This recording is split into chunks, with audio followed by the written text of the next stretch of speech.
his first quarterback for 1 year with the Seahawks. Tavares Jackson, Richard Sherman, several other teammates. You know who he didn't mention? You? Russell Wilson or Pete Carroll. No way. Yeah. It's odd. Very odd. So we'll talk with you Brock think there's about like some bad blood? Well, and when you specifically mention the first quarterback your rookie year, and then don't mention the guy that you've partnered with for almost every one of your catches since then. I was going to say, I thought they had a great relationship. Yeah, that may be not so. So we'll talk with Brock about that.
stop.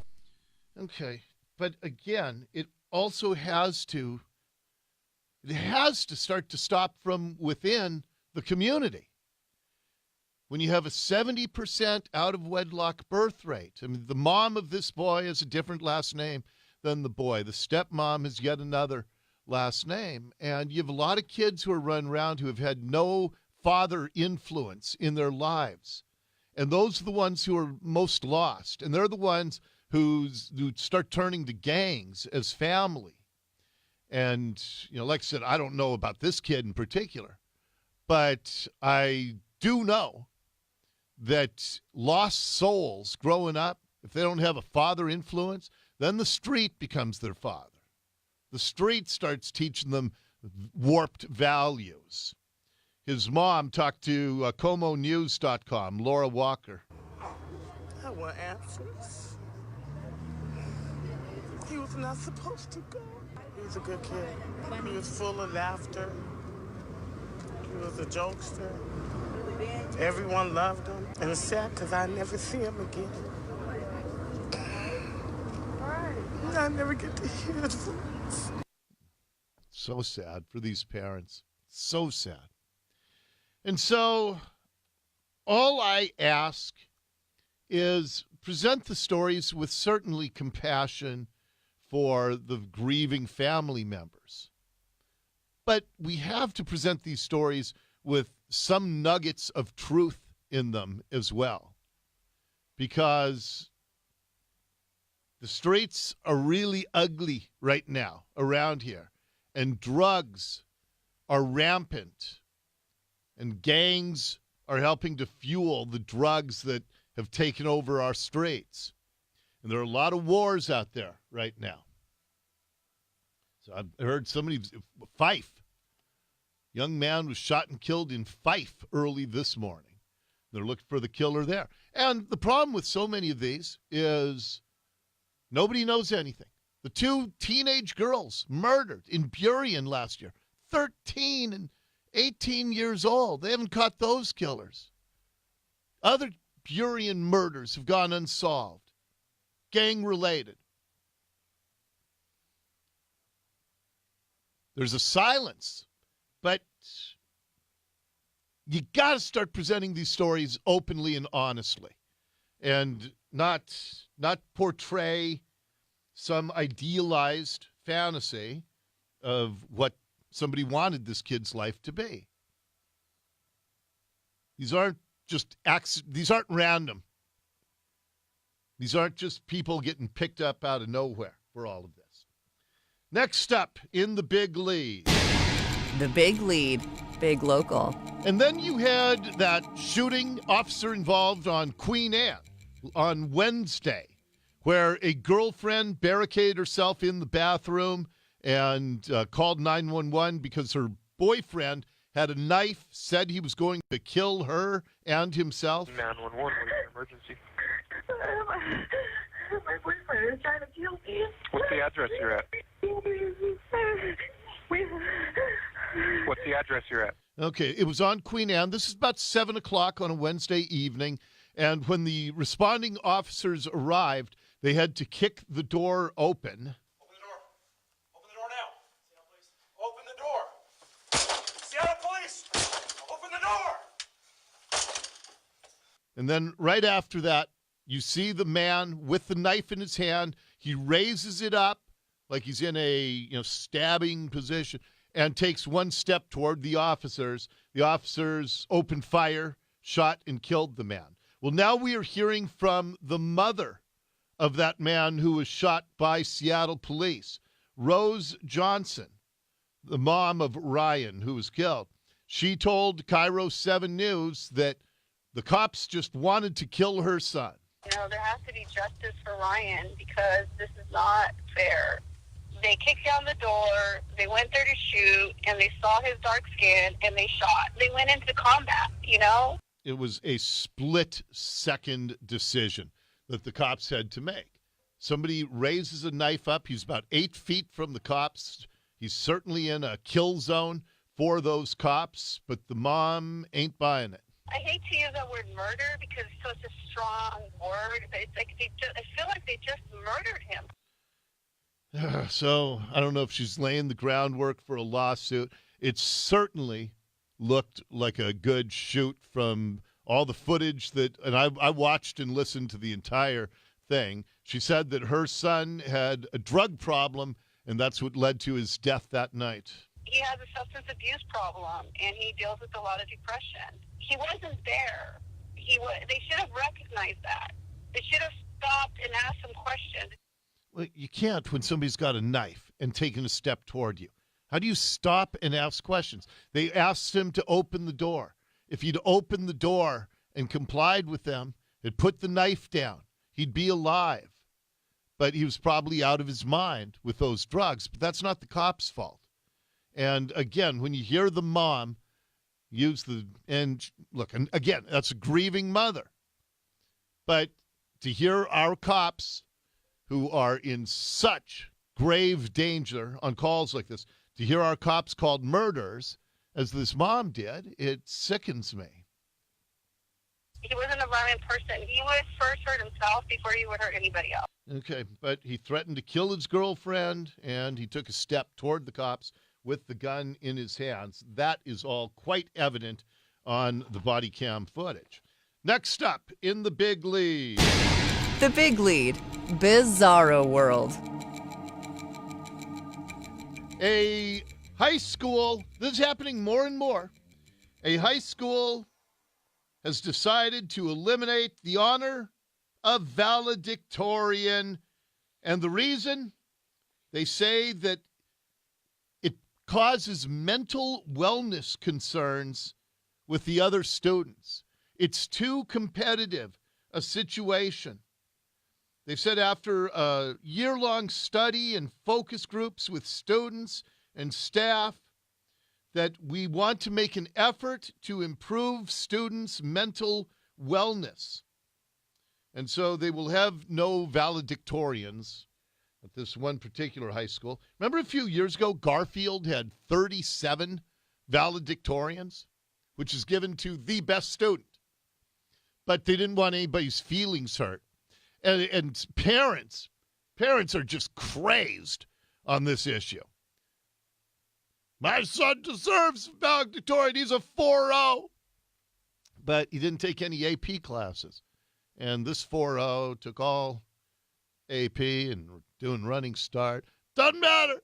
I will sue you if you don't give my precious the honor of valedictorian.